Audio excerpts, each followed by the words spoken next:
The Adventures of Vampire Cheerilee. Written by Totallynotabrony. Read by Robipony. Chapter 3. Cheerilee's head hit the pillow that night.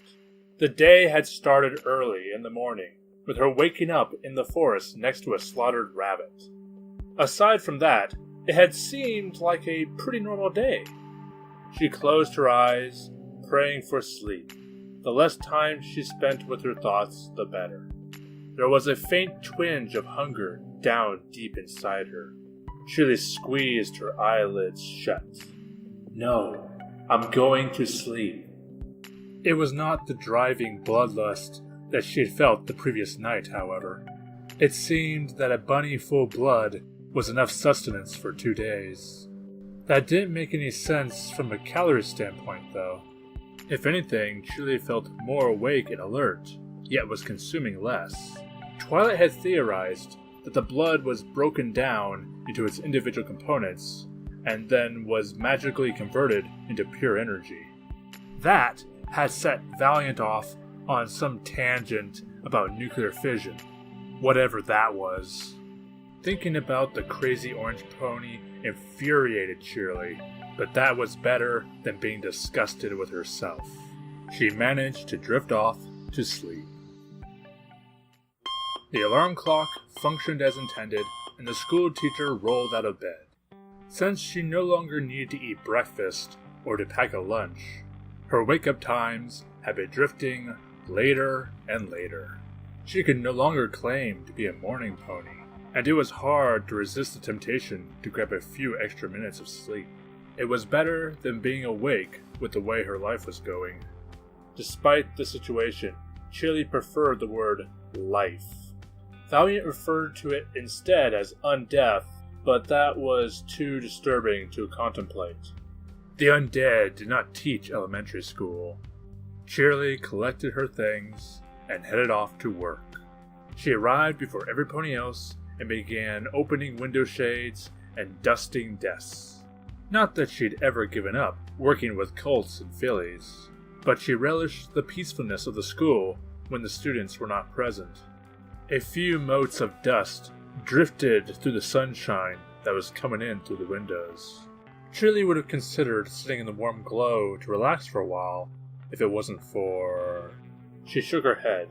It seemed like any small thing could remind her of vampirism and spoil the good mood she was in. As usual, the first student to show up was Twist. "Good morning, Miss Cheerilee." "Good morning, Twist. How are you?" "It's going to be a good day. Here, I have something for you." The filly placed a beautiful-looking candy cane on Cheerilee's desk. "Thank you so much, Twist. I will save it for later." Cheerilee smiled and placed the confection in one of her desk drawers. The Cutie Crusaders, as they called themselves, showed up next.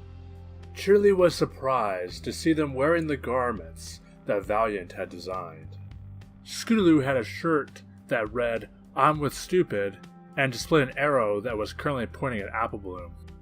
Apple Bloom's shirt countered with, "I see dumb ponies." Sweetie Belle's shirt simply read, "Genius." While she didn't agree with the practice, Cheerilee couldn't force them to get rid of the clothing unless it was disruptive to class. She pretended she didn't see the shirts. She had been pretending a lot lately. That thought set her off on another round of painful reminders. It was a vicious cycle. After school, Cheerilee decided to walk over to the Carousel Boutique to visit Rarity. The unicorn had invited her to come over and talk whenever she pleased. It would give Cheerilee something to do, to keep her mind off her growing hunger. Perhaps she could also get the dressmaker's opinion on the clothes the little ponies were wearing. When Cheerilee walked in, she saw Valiant lounging on the settee, wearing a dapper black and white tuxedo and holding a beverage. It was not at all what she had been expecting. "What are you doing here?" she asked. "Well, the stallion population in Ponyville is a little on the low side. So, Rarity asked me to model for her. Between you and me, The work sucks, but I am getting the snazzy suit out of it for free, so I can't complain. Rarity might be a manipulative bitch, but she's an excellent seamstress. He took a sip from his glass and grimaced. This grape juice needs some alcohol. Anyway, that's what I'm doing here. What about you? Cheerilee sat down on a different piece of furniture. I'm just wasting time before I have to go home and be alone with my thoughts. Sounds depressing. I'm glad I'm not you. Is someone there? Called Rarity. She stepped into the room. Oh, hello, Cheerilee. What can I do for you? I came by to talk. I just don't know what to do with myself lately. Oh, you poor dear. Rarity sat down beside Cheerilee and put a hoof around her shoulders.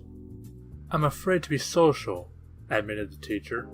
I can't bring myself to go out into public, and I can't think of anything to do to pass the time between work, sleep, and nourishment.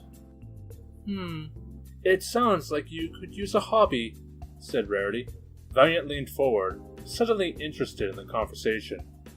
I don't know what I could do, said Cheerilee. I can't afford much, and I don't really have many talents outside of teaching fillies and colts. I've got it, said Valiant, jumping to his hooves and brandishing his glass of juice.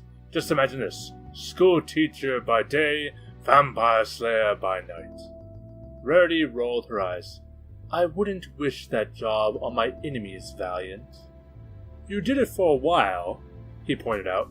Cheerilee turned sharply. You hunted down other vampires? Rarity sighed.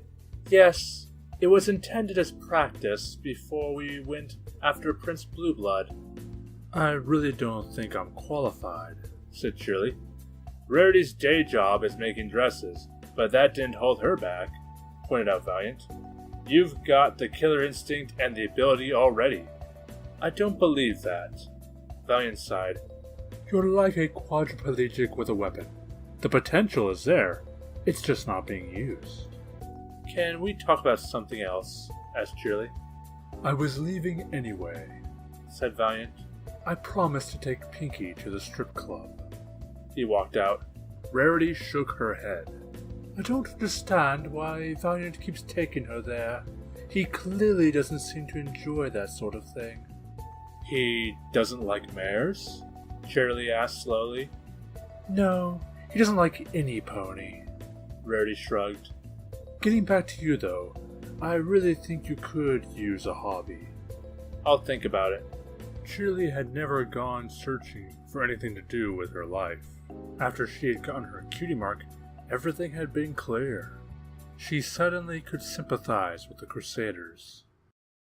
That night, Cheerilee slipped out of her house once more. It was time to visit the woods again. She walked slowly, perhaps putting off her task by a small amount of time. Perhaps she could visit the rabbit trail again. No, perhaps somewhere else. Cheerilee did not like the thought that she might be stuck this way forever. But if that was the case, she couldn't scare away potential food sources by visiting the location too often. The shadows of the trees closed in, but her eyesight seemed unaffected. The gentle rustle of the breeze hid the movements of small critters, and Cheerilee's ears twitched in an attempt to pick up any clues. There was a faint slithering movement among the litter of leaves. A large rattlesnake was moving slowly, lethargic since the warm sun had set. Cheerilee regarded the snake for a moment. It knew she was there. She slipped around behind. The angular head followed her. Well, it was still an animal. Cheerilee took a deep breath and jumped forward, just as the rattle on the snake's tail began to shake. Her hoof came down upon the snake's head, crushing it. The sinewy body spasmed and then fell still. She paused for a moment. Something felt different. There was a remarkable lack of guilt over the death of this snake. While the rattler would have left her alone if she had given it a wide berth, it was still dangerous. And perhaps she had saved the life of some small animal by eliminating it. That touched off a whole new set of emotions. Cheerilee shook her head. She didn't have time for this. Carefully, she began to lap up every last drop of the spilled blood.